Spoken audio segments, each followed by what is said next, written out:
और photoelectric effect में हम लोगों ने work function, incident energy, threshold frequency, threshold wavelength, ये सब पैरामीटर्स हम लोग पढ़ चुके हैं। फिर हम लोगों ने के वर्सेस एफ का ग्राफ और वी वर्सेस एफ का ग्राफ पढ़ा। के वर्सेस एफ का ग्राफ का स्लोप क्या देता है? एच। और वी वर्सेस एफ का ग्राफ एच बाय ई, ये ध्यान रखना बस। अब हम लोगों की बात सुन, देखो अभी भी अल्टीमेटली लड़ाई तो वही थी कि लाइट के पास है क्या, डुअल नेचर, मतलब पार्टिकल नेचर है या लाइट वेव नेचर है। और सभी साइंटिस्ट लोगों की ऐसे बहुत बहसा चल रही थी। ये डी ब्रोगली है जो थे ना साइंटिस्ट, ये बेसिकली ना आर्ट्स के स्टूडेंट थे सच में। बाद में इन्होंने पीएचडी करी है फिजिक्स में, बट इनिशियली ये आर्ट्स के स्टूडेंट थे जब ये लड़ाई चल रही थी। तो इन्होंने देखा भाई ये तो मान नहीं रहे लोग बात, तो इन्होंने ना बड़ा सिंपल सा फंडा दिया कि नेचर लव सिमेट्री। कह रहे जैसे बहुत एग्जांपल, बहुत बेसिक, मतलब देखो लेमन लैंग्वेज में बात समझाने की कोशिश करी इन्होंने कि भाई अगर एक पेरेंट के पास 2 संतान है, ठीक है, तो अल्टीमेटली उसकी जितनी भी वसीयत है वो दोनों उन्हीं में डिस्ट्रीब्यूट होगी, है ना। चाहे कोई कितना ज्यादा अमीर है, चाहे दूसरे वाला कितना गरीब है, कितना भी हो, पेरेंट तो ये चाहेगा कि मेरी विल जो भी है दोनों में बराबर बराबर बटे। तो इन्होंने ये बोला कि नेचर भी ऐसे करता है, नेचर भी सिमेट्री से प्यार करता है। बस सिंपल यही लो है उनकी, और इसी पे उनको नोबेल प्राइज भी मिला, नेचर लव सिमेट्री। अब तुम भी बोल दो नेचर लव सिमेट्री, कि जो अधिकार नेचर ने मैटर को दिए है ना, हम क्या पढ़ रहे, dual nature of matter and radiation, कि जो अधिकार नेचर ने मैटर को दिए है, सेम वैसे ही अधिकार रेडिएशंस को भी दिए, ठीक है ना। अगर मैटर के पास मोमेंटम है ना, तो रेडिएशन के पास भी मोमेंटम है, सिंपल। और इन्होंने बोला कि जब भी कोई मैटर का रिप्रेजेंटेटिव हम लोगों ने इलेक्ट्रॉन को माना, कि जब भी कोई मैटर अगर मूव करेगा ना, तो उसके साथ एक वेव एसोसिएट होती है, दैट्स इट। क्या होती है क्या नहीं, उन्होंने कुछ नहीं प्रूव कर पाए थे, वो थ्योरी दे दी बस एक। और फिजिक्स में देखो थ्योरी का आना, थ्योरी तो आप लोग भी दे सकते हो, बट वो आपकी बातों को कितना जस्टिफाई करता है, बाद में उस पर रिसर्च होगी, लॉ बनती है ना, बाद में लॉज बनती है, बहुत सारी चीजें, मतलब रिसर्च होगी तब पब्लिश होती है, तब आप पढ़ते हो। तो उन्होंने बोला nature love symmetry, that's it. और जब भी कोई मैटर बहेगा चलेगा तो इसके साथ एक वेव एसोसिएट होती है, और उसका वेवलेंथ का फॉर्मूला दे दिया इन्होंने h/p, बस।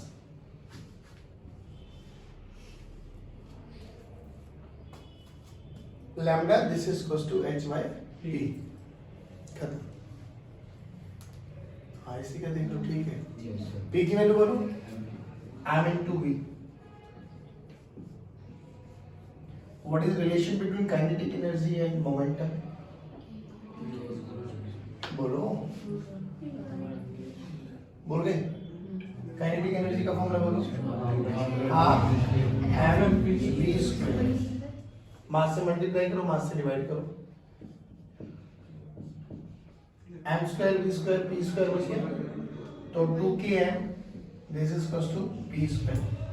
तो p की वैल्यू क्या होगी? √2k। नहीं आया बच्चों? अगर तुम्हें थोड़ा बहुत याद है KTG, kinetic theory of gases, तो हम लोगों ने पढ़ी थी law of equipartition of energy. Law of equipartition of energy क्या कहती थी कि हर एक डिग्री ऑफ फ्रीडम के पास जो एनर्जी होती है वो 1/2 kT की इतनी एनर्जी एसोसिएट होती है। याद है थोड़ा बहुत? कोई law of equipartition of energy, थोड़ा बहुत नाम तो याद होगा। नहीं याद? चल मैं याद कराता हूँ ना। अब बोलो क्या बोला मैंने? इक्वी का मतलब इक्वल पार्टिसिपेट, मतलब इक्वल पार्टिसिपेट कर दिया उन्होंने, डिस्ट्रीब्यूट कर दिया किसको? एनर्जी को। इंटरनल एनर्जी हर एक डिग्री ऑफ फ्रीडम के पास बराबर बराबर मात्रा में जाएगी। अगर 3 डिग्री ऑफ फ्रीडम है तो जो उसकी एनर्जी है वो 3 हिस्सों में बराबर बराबर बढ़ जाएगी, और हर एक हिस्से के बाद जो एनर्जी जाएगी वो 1/2 kT जाएगी, where k is Boltzmann constant and t is temperature. अच्छा, बोल्ट्जमैन कांस्टेंट का फॉर्मूला बोलो R और N की टर्म्स में। नो, अच्छा ये भी नहीं पता। कोई नहीं, लीव इट। तो काइनेटिक एनर्जी का फॉर्मूला ये होता है वैसे F/2 nRT। ऐसे मत देखो भैया, F/2 ये होता है, ठीक है ना। This is number of moles, F stands for degree of freedom, R universal gas constant, T temperature. होता है, याद कर ले, अगर नहीं याद है तो कोई दिक्कत नहीं। अब इधर देखो, अगर मैं यहाँ से Na से मल्टीप्लाई कर दूं, Na से डिवाइड कर दूं, तो N into Na ये टोटल नंबर ऑफ मॉलिक्यूल्स बन जाते हैं। क्या बन जाते हैं? Total number of molecules. तो kinetic energy for n molecules कितना हो गया? काइनेटिक एनर्जी, मैं पूरा लिख देता हूं, kinetic energy for n molecules कितना हो जाएगा बच्चों? K this is equals to F/2 into capital N into R into T by NA। This R/NA is known as your Boltzmann constant। क्या बोला जाता है बच्चों? क्या बोला जाता है? सारे बोलो। तो K this is equals to F/2 into capital N into K into T। ये है kinetic energy for n molecules. एक मॉलिक्यूल के लिए बोलो, K this is equals to F/2 into KT। नहीं है? Where F is your degree of freedom, mono, dia and tri. मोनो के लिए डिग्री ऑफ फ्रीडम होती है 3, डाया के लिए 5, ट्राया के लिए 6। कुछ नहीं आता? बहुत बढ़िया। ऐसा लग रहा है कि पहले कभी पढ़ा है? ऐसा भी नहीं लग रहा? बहुत बढ़िया, कोई नहीं, आ जाओ, मैं बता रहा हूँ, आ जाओ। Mono, dia. अच्छा, डिग्री ऑफ फ्रीडम जानते हो वैसे क्या होता है? मैं बता रहा हूँ। मैं एक यहाँ पे रस्सी बांध दूँ और हर्ष को बोलूँ इस रस्सी पे चल, तो हर्ष की डिग्री ऑफ फ्रीडम एक ही डायरेक्शन में तो चलेगा भी नहीं है। यहाँ एक चीटा लूं और फ्लोर पे छोड़ दूं, फ्लोर पे मान लो वो ऊपर ना चढ़ सके, ऐसा वो फ्लोर पे ही घूम रहा है, डिग्री ऑफ फ्रीडम 2। मक्खी लोग उठा दो, अरे इधर भी जा सकता है, एक्स में भी जा सकता है, वाई में भी जा सकता है। मक्खी, पक्षी, कबूतर, मैंने बोला ना कब नहीं चढ़ सकता ऊपर, चढ़ाओगे जरूर, चढ़ा दो तो 3। अरे बोल भाई, अरे वाह, तो 5 भी कर सकते हैं ना। मोनोटॉमिक, डायाटॉमिक, ट्रायाटॉमिक।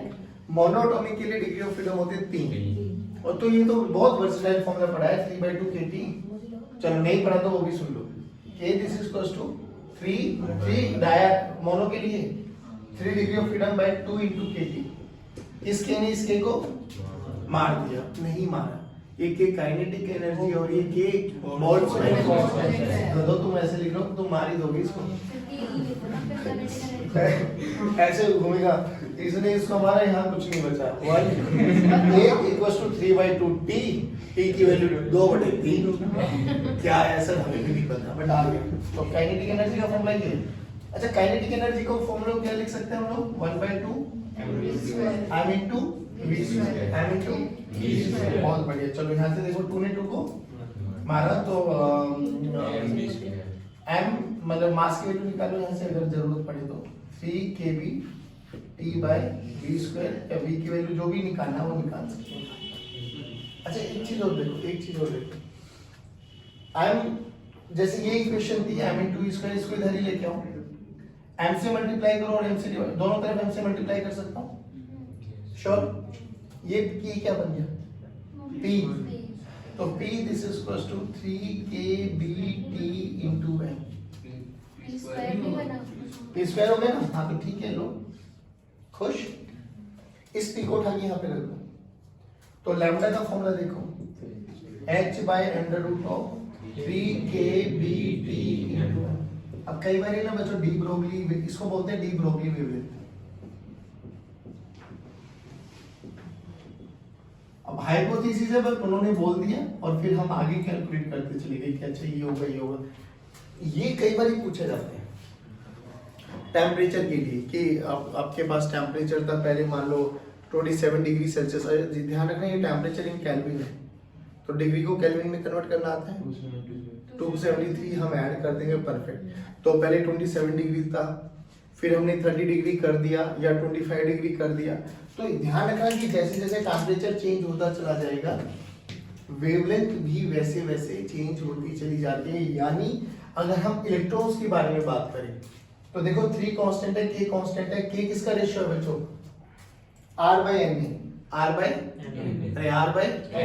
तो जायज बात है किसी भी एक पर्टिकुलर अगर हम बात करें किसी भी गैस के लिए, अगर हम बात करें मोनोएटॉमिक के लिए, तो उसमें कितने नंबर ऑफ मॉलिक्यूल्स होंगे? अगर इलेक्ट्रॉन नंबर कांस्टेंट होता है, अरे बोल भाई, Na भी कांस्टेंट होता है, R भी कांस्टेंट होता है, तो अल्टीमेटली ये वाला फैक्टर भी कांस्टेंट है।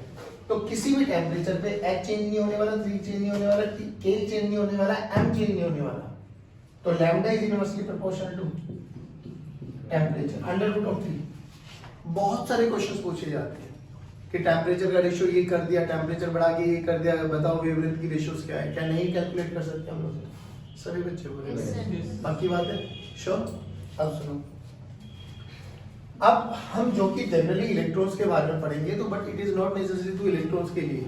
जो ये डी ब्रोगली वेवलेंथ है ये सभी के लिए एसोसिएट होती है आपके लिए, इलेक्ट्रॉन, प्रोटॉन, न्यूट्रॉन, मतलब अल्फा पार्टिकल सबके लिए।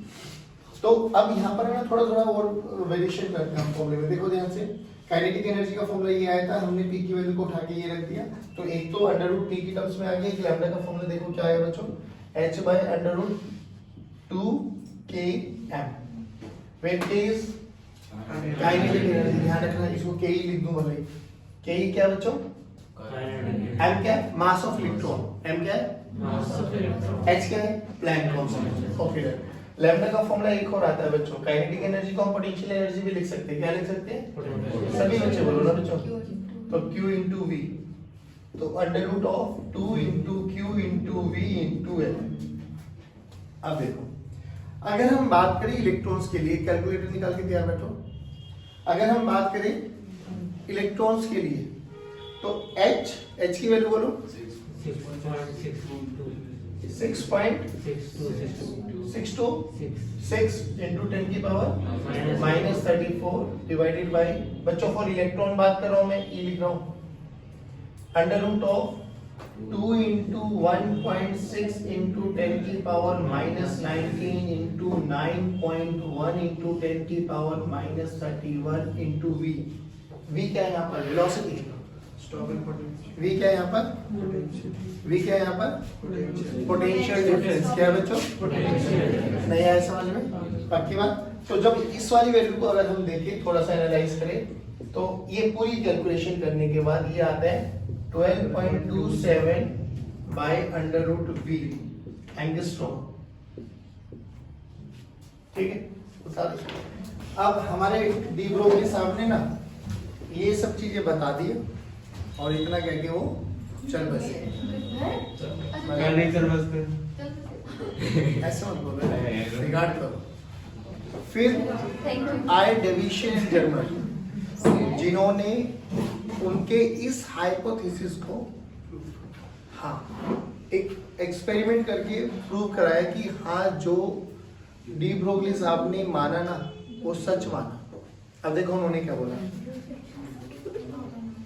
बेटा, इधर देखो। डी ब्रोगली ने क्या माना कि 12.27 √V। बस यार शांत हो जा। 12.27 √V एंगस्ट्रॉम, ये हमारे पास लैम्डा है। ठीक, ध्यान रखना ये 12.27 जब आया जब हम लोगों ने mass of electron, mass of proton का यूज किया है, मास ऑफ इलेक्ट्रॉन और mass of charge of electron का यूज किया है। प्रोटॉन यूज करेंगे तो ये वाला फैक्टर अलग हो जाएगा, अल्फा पार्टिकल के लिए ये अलग हो जाएगा, ध्यान रखना न्यूट्रॉन के लिए अलग हो जाएगा। पूरा एक सीरीज है, याद रह जाए तो ठीक है, नहीं तो मैं लिखवा भी दूंगा उसको। अब डेविशन इन जर्मन ने क्या किया वो समझो।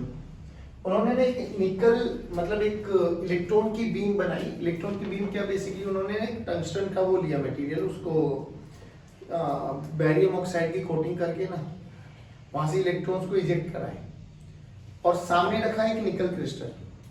ठीक, तो जैसे वो इलेक्ट्रॉन्स गए ना सीधा निकल क्रिस्टल पे स्ट्राइक किया तो अलग अलग डायरेक्शंस में फैले इलेक्ट्रॉन्स। उन्होंने एक इलेक्ट्रॉन डिटेक्टर का लिया और उसको मेजर करते चले गए। तो यहाँ पे स्कैटरिंग एंगल, ग्लेंसिंग एंगल वगैरह लिया, हमारे कोई काम का नहीं है वो, बस तुम थियो वो समझो उनका उन्होंने बेसिकली क्या परफॉर्म किया। और उन्होंने ना फिर उनकी थ्योरी के बेसिस पे एक रेडियल ग्राफ प्लॉट किया, अलग अलग वोल्टेज पर उनको अलग अलग ग्राफ मिले। जब उनको बहुत परफेक्ट ग्राफ, देखो इलेक्ट्रॉन्स अगर गए और अगर इलेक्ट्रॉन्स के जाने से हमें मैक्सिमम मिनिमम मिलने लगे, मैक्सिमम मिनिमम कहाँ पड़ा था हम लोगों ने? वेव। ऐसे क्या देखते हो, कहाँ पड़ा था? वेव, है ना। अगर हम इलेक्ट्रॉन के पास मास है, इलेक्ट्रॉन को जब निकल क्रिस्टल पे छोड़ा गया और जब वो स्कैटर्ड हुआ हर एक डायरेक्शन में, और उनका जब रेडियल ग्राफ बनाया गया और हमें मैक्सिमम मिनिमम मिला, तो इलेक्ट्रॉन है पार्टिकल, उस पार्टिकल को छोड़ा, स्ट्राइक किया, तो हमें मैक्सिमम मिनिमम मिले, और मैक्सिमम मिनिमम किसकी प्रॉपर्टी है? वेव की। ऐसे उन्होंने अपने एक्सपेरिमेंट को परफॉर्म किया था। और उन्होंने एक छोटी सी कैलकुलेशन की, वो भी देख लो क्या, कि ब्रैग्स इक्वेशन का यूज किया कि 2d sin theta this is equals to n lambda, ये ब्रैग्स इक्वेशन है। d जो हमारा निकल क्रिस्टल था उसके इंटर एटॉमिक लेयर्स के बीच का सेपरेशन था, d की वैल्यू थी 0.91 एंगस्ट्रॉम और थीटा की वैल्यू थी 65 डिग्री, n की वैल्यू को 1, तो जब यहाँ पे रखा 2 इंटू 0.91 इंटू 10 की power -10 sin 65 this is equals to lambda, तो ये वाली वैल्यू 1.66 एंगस्ट्रॉम के आसपास आई। अच्छा, जो ये पूरा का पूरा सेटअप कर रहे थे ना, मैं बता भी देता हूं कैसे बनाया था। देखो ये टंगस्टन था आपके पास, इसके ऊपर बैरियम ऑक्साइड की उन्होंने कोटिंग की, ठीक है। एक छोटी सी बैटरी, एलपीवी लो टेंशन बैटरी बेसिकली, यहाँ से इलेक्ट्रॉन्स निकले, जब इलेक्ट्रॉन्स निकलेंगे तो वो सभी डायरेक्शंस में जाएंगे। अब उन्होंने क्या किया, इसको कोलिमेट किया। कोलिमेट का मतलब समझते हो, एक सीधी डायरेक्शन, और यहाँ पर एक निकल क्रिस्टल रखा।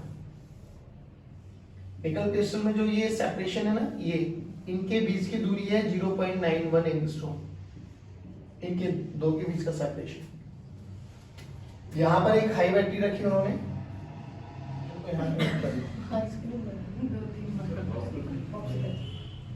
इसको ग्राउंड कर दो आप लोअर पोटेंशियल में, और इसको एक कनेक्ट कर, ठीक। अब यहां पर है ना, जो ये V की वैल्यू है, जो ये वाला V यूज किया था, ये वाला V आपके पास इसका हाई वोल्टेज का वेरिएशन था, और ये वेरिएशन चला था 44 वोल्ट से करीबन 64 वोल्ट। थोड़ा बहुत डेटा ऊपर नीचे हो सकता है, कोई बड़ी बात नहीं। और उनको जो सबसे परफेक्ट रिजल्ट आया था ना, वो जब आया था जब ये पोटेंशियल डिफरेंस 74 वोल्ट रखा। तो जब उन्होंने ग्राफ बनाया ना बच्चों, तो graph will be like this,